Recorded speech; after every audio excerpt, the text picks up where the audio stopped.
Bonjour à toutes et à tous et bienvenue sur cette chaîne que j'ai appelée les pensées de Pascal. En fait, pour ceux qui me suivent depuis un certain temps, ça va faire des années que j'avais partagé des vidéos sur la thématique de Dieu et j'avais à cœur de continuer celle-ci. Et pour cette première vidéo, j'ai décidé de parler de l'amour de Dieu. Alors c'est vrai que en 4 points. Alors, cette vidéo ne sera pas parfaite, tout comme je ne suis pas parfait, et néanmoins, j'ai prié et demandé les points qui me semblaient les plus pertinents, ce que j'avais à cœur de vous partager. Je vous invite en commentaire à mettre, vous, des preuves que Dieu vous aime. Et si vous avez des interrogations ou si vous n'êtes pas d'accord, vous avez tout à fait le droit de vous y exprimer, mais avec, je dirais, une certaine décence et respect de, voilà, parce que je pense qu'on peut s'entendre tous les uns les autres. Alors, en 4 points. Le premier point, la première preuve, je dirais, que Dieu nous aime, c'est qu'il nous a créés. Et ouais, en fait, le simple fait que nous existions est la preuve que Dieu nous aime. On va ouvrir donc le premier en Genèse 1. Donc vous prenez vos Bibles, vous pouvez les prendre en tout cas, et ouvrir à Genèse 1. Et donc au verset 26, 27 même je dirais, qui nous dit: Dieu créa l'homme à son image, il le créa à l'image de Dieu, il créa l'homme et la femme. Dieu les bénit, etc., etc. Donc Dieu créa l'homme à son image. Donc je ne sais pas si vous vous rendez compte, mais avant que nous soyons créés, nous n'étions rien. Nous n'étions que du néant. Nous étions inexistants. Et par Dieu, par son amour, nous crée. Ça, c'est un cadeau, mais qui n'a pas de valeur. Je pense que ça se passe de commentaires. On va aller plus loin. Psaume 139, verset 16. Quand je n'étais qu'une masse informe, tes yeux me voyaient. Et sur ton livre étaient tous inscrits les jours qui m'étaient destinés, avant qu'aucun d'eux n'existe.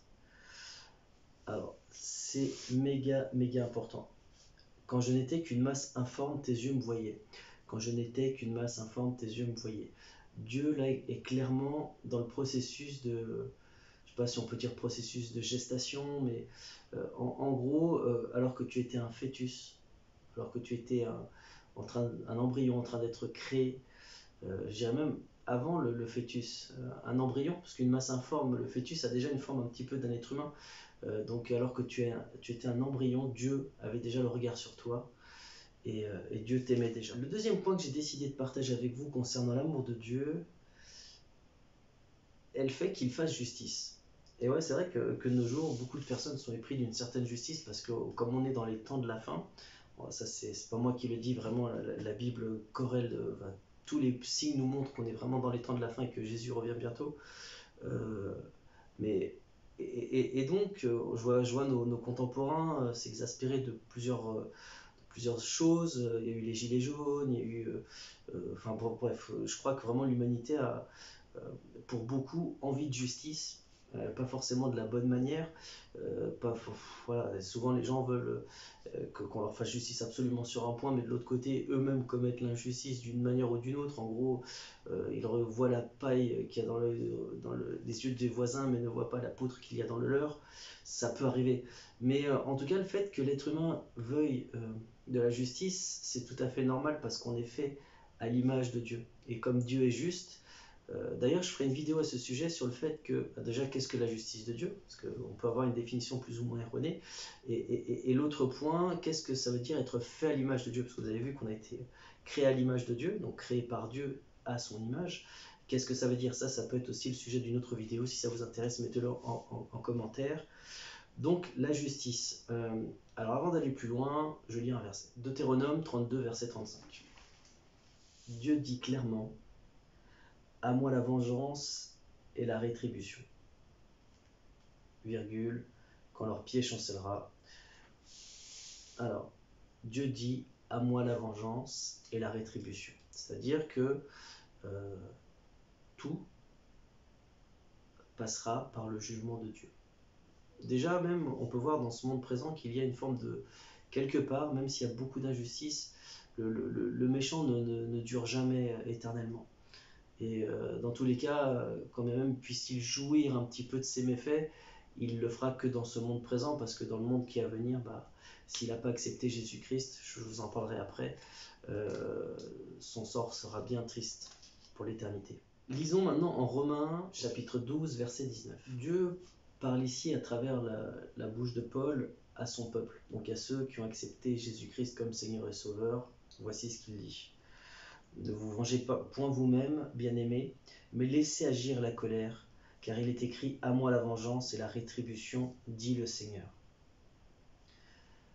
Dieu fera justice à son peuple. Dans le monde présent, j'en suis convaincu, y compris dans le monde à venir, Dieu fera justice. Et il est écrit « Mais si ton ennemi a faim, donne-lui à manger », ça c'est encore un autre point, « et s'il a soif, donne-lui à boire, car c'est en agissant ainsi que tu amasseras des charbons ardents sur sa tête.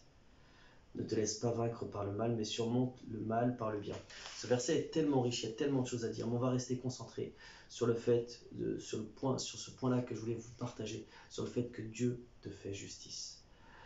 Et ça, c'est une grande preuve d'amour. Il ne te délaisse point, il te fait justice. J'ai pu voir Dieu personnellement agir dans ma vie à de nombreuses reprises et me faire justice. Pas forcément dans le moment immédiat, ça peut prendre un certain temps, mais Dieu fait justice. Et quand ça tombe, ça tombe. L'autre point que je voulais partager, le troisième point concernant l'amour de Dieu, est le fait qu'il veille sur toi. Et ouais, de nos jours, même si certains diront que non, peut-être des mecs qui veulent, tu vois, moi j'ai pas besoin qu'on veille sur moi, mais en fait, je pense qu'on a tous besoin qu'on veille sur nous, d'une manière ou d'une autre.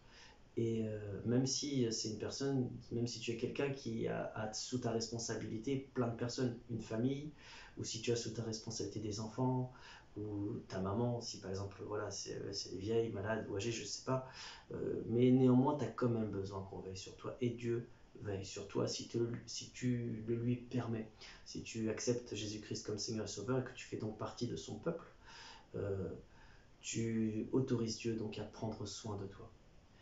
Il prend soin aussi de tout le monde en fait, j'ai envie de te dire, mais plus, enfin si tu l'acceptes, tu vas lui laisser plus de possibilités d'agir. Alors, c'est comme si tu lui disais oui, tu validais, tu lui donnais l'autorisation quelque part de te bénir, de te protéger, de veiller sur toi encore plus, même si sans le savoir, il a déjà la main sur toi. Avant d'aller plus loin, on va lire un verset, le psaume 32 au verset 8. Je t'instruirai et te montrerai la voie que tu dois suivre. Je te conseillerai, j'aurai le regard sur toi.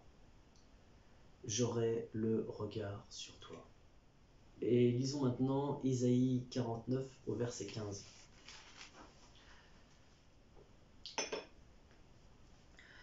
Une femme oublie-t-elle l'enfant qu'elle allait? N'a-t-elle pas pitié du fruit de ses entrailles? Quand elle l'oublierait, moi je ne t'oublierai point. Voilà ce que dit le Seigneur. Une maman prend soin de son enfant. Et quand bien même une maman oublierait son enfant, Dieu ne t'oubliera point. Voici donc là la preuve, Dieu a créé les mamans, Dieu a créé l'instinct maternel, Dieu a créé les enfants. Et malgré ça, donc, il nous dit clairement que son amour dépasse cet amour transcendantal d'une maman pour son enfant. L'amour de Dieu dépasse cela. Il est le créateur de cet amour et il est au-delà de cet amour. Et maintenant, le quatrième point le plus important peut-être dans l'amour de Dieu, qui est son pardon. Dieu pardonne. Dieu nous pardonne. Et évidemment, cela se fait à travers son Fils, Jésus-Christ. Bien que sous l'ancienne alliance, j'en parlerai dans d'autres vidéos si ça vous intéresse, Dieu faisait un pardon relatif à des sacrifices. Néanmoins, avec Jésus, il a fait le sacrifice parfait, la réconciliation parfaite. Voici donc le verset qu'on va lire ensemble. Évidemment, un verset extrêmement connu, Jean 3, 16. Car Dieu a tant aimé le monde qu'il a donné son Fils unique, afin que quiconque croit en lui ne périsse point, mais qu'il ait la vie éternelle.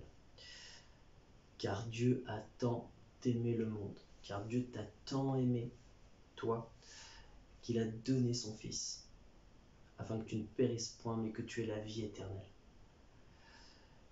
Il y a beaucoup de choses à dire sur ce verset-là. En fait, pour résumer, on est tous destinés à l'enfer, parce qu'on est tous pécheurs. À la base, non, mais depuis que Adam et Ève a péché, on est tous héréditaires de cela, de ce péché qui nous colle à la peau. Si tu veux la moindre preuve, est-ce que tu as déjà menti ou fait une mauvaise action dans ta vie? Si tu te sondes avec réalité, tu peux que répondre que oui, que tu n'es pas parfait. Et donc, si tu veux, cette imperfection t'empêche d'aller au paradis. C'est impossible d'entrer dans un endroit parfait alors que tu es imparfait. Et Dieu, dans son amour, euh, veut que tu y rentres. Dieu dans son amour veut être réconcilié avec toi. Et donc il faut, si tu veux, t'affranchir de ces imperfections. Et pour cela, il envoie Jésus. Il a envoyé Jésus mourir à la croix pour toi. Et Jésus est ressuscité. J'en parlerai dans une autre vidéo, ça, de ce point-là qui est capital, crucial. Mais Dieu pardonne. Et ça, qu'est-ce que c'est bon d'être pardonné? C'est-à-dire que quel que soit le péché que tu aies pu faire, je suis bien en train de vous dire, quel que soit le péché, oui, il n'y a aucun péché qui est plus grand que la perfection du sacrifice de Jésus-Christ. Dieu est absolument beau, parfait et infini en beauté, en grâce, en toute bonne chose. Et le sacrifice qu'il fait à travers Jésus est de cette valeur-là. Parce que Jésus est Dieu. Et donc, tout péché est couvert par ce sacrifice pour tous ceux qui l'acceptent comme Seigneur et Sauveur. C'est-à-dire que comme pour tous ceux qui acceptent que son sacrifice, et ils mettent leur foi dans le fait que ce sacrifice est parfait. Voilà, c'était donc cet échange que je trouve plutôt simple concernant l'amour de Dieu. Il y aurait pu y avoir des milliers d'autres points, mais vraiment des milliers d'autres points. Mais c'est ceux que j'ai tenu moi à vous partager. Alors je pense que ça aurait pu être fait aussi certainement d'une meilleure manière, c'est possible. En tout cas moi voilà, dans ce premier partage, j'ai voulu axer plutôt sur la lecture de certains versets. Il est probable que dans les futures vidéos, je vous partage de manière des choses un peu plus intimes, des choses un peu plus de l'ordre de la réflexion, etc. Mais en tout cas, concernant cet amour de Dieu, je voulais vraiment qu'il soit appuyé sur ce qui est écrit de manière précise. Si vous avez des versets favoris ou autres, n'hésitez pas à les mettre en commentaire. N'hésitez pas aussi à vous y exprimer. Alors évidemment, je ferai une censure dessus, c'est-à-dire enfin une modération plutôt. J'interviendrai dans tous les messages qui parfois peuvent dérailler complètement, si c'est haineux, rageux, irrespectueux aussi. Je pense qu'on peut tous s'exprimer dans la paix et dans le respect des convictions de chacun. Voilà, donc vraiment merci, merci beaucoup et je vous dis à bientôt dans d'autres vidéos.